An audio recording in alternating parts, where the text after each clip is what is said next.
দিল্লির ক্ষমতা দখলের লড়াই এখন সারা দেশ জুড়ে তুঙ্গে। ভোটের দিনক্ষণ ঘোষণা হয়ে গেছে, প্রার্থীরা প্রচারে ঝাঁপিয়েও পড়েছে। কিন্তু পশ্চিমবঙ্গের রাজনীতি সারা ভারতের রাজনীতি থেকে বোধহয় একটু আলাদা।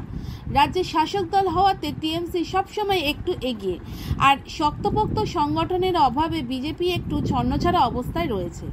এর মধ্যে যে বিষয়গুলো আগামী নির্বাচনে প্রভাব ফেলতে পারে সেগুলো হলো রাম মন্দিরের উদ্ঘাটন, যেটা বিজেপিকে বেশ সাহায্য করবে। রাজ্যের শাসক দলের রন্ধে রন্ধে দুর্নীতি এবং মন্ত্রিসভার অনেক সদস্যই জেলে থাকাটা রাজ্যের শাসকদের বিপক্ষে যাবে। তবে সেটা বিজেপির পক্ষে আসবে কিনা বলা মুশকিল, কারণ বামফ্রন্ট ধীরে ধীরে নতুন প্রজন্মকে ভরসা করে ঘুরে দাঁড়াচ্ছে। রাজনৈতিক ফায়দায় কেন্দ্রীয় তদন্তকারী সংস্থাকে বিজেপি ব্যবহার করছে, একথাও খুব জোর দিয়ে বলা যাচ্ছে না, কারণ কেন্দ্রীয় দল যেখানে হাত দিচ্ছে সেখান থেকেই টাকার পাহাড় উদ্ধার হচ্ছে। গতকাল রাজ্যের মন্ত্রী চন্দ্রনাথ সিনহার বোলপুরের বাড়ি থেকে প্রায় 40 লক্ষ টাকা উদ্ধার হয়েছে, যেটার সঙ্গে নাকি নিয়োগ দুর্নীতির প্রত্যক্ষ যোগ রয়েছে। টিএমসি সাংসদ মহুয়া মৈত্রের বিরুদ্ধে টাকার বিনিময়ে সংসদে প্রশ্ন তোলার গুরুতর অভিযোগ রয়েছে। রাজ্যে সূর্যের আলোয় চলে আসা সন্দেশখালী কাণ্ড এবং সেই সন্দেশখালী কাণ্ডের মাথা শেখ শাহজাহানকে বাঁচানোর আকুল প্রচেষ্টা মানুষ ভালোভাবে নিচ্ছে না। শুধু শেখ শাহজাহান নয়, ধীরে ধীরে শেখ শাহজাহানের সাঙ্গপাঙ্গ হেফাজতে ঢুকছে।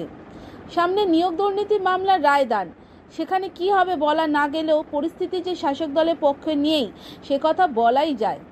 সিএএ নিয়ে মানুষকে ভুল বোঝানোর প্রচেষ্টা মানুষ ধরে ফেলেছে, সেটাও শাসক দলের বিপক্ষেই যাচ্ছে। ভোটের আগে নানান ভাতা বাড়ানোর যে শুধুই ভোট উপলক্ষে, সে কথা মানুষ বুঝতেও পারছে। অরবিন্দ কেজরিওয়ালের গ্রেফতারি এক ঠান্ডা স্রোত বইয়ে দিয়েছে রাজ্যের শাসক দলে। মুখ্যমন্ত্রী আশ্চর্যজনক দুর্ঘটনা এবং তার নানান ব্যাখ্যা শাসক দলের ভাবমূর্তি নষ্ট করেছে, এবং একই সঙ্গে মুখ্যমন্ত্রীকেও সেই চেনা ফর্মে দেখা যাচ্ছে না।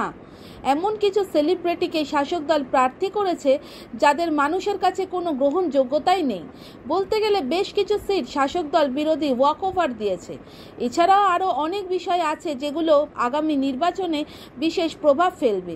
তবে রাজ্যের শাসক দলের এত দুর্বল জায়গা থাকলেও বিজেপি কতটা তার ফায়দা তুলতে পারবে সে প্রসঙ্গে এক বড় প্রশ্নচিহ্ন থেকেই যায়। 30 থেকে 35টা সিটে অনুমান যে নেহাতি দিবাস্বপ্ন, সে কথা আমরা বেশ জোর দিয়েই বলছি। আরও তথ্যভিত্তিক হিসাবে আমরা সামনে আনব। চোখ রাখুন দ্য নিউজ আপডেটে।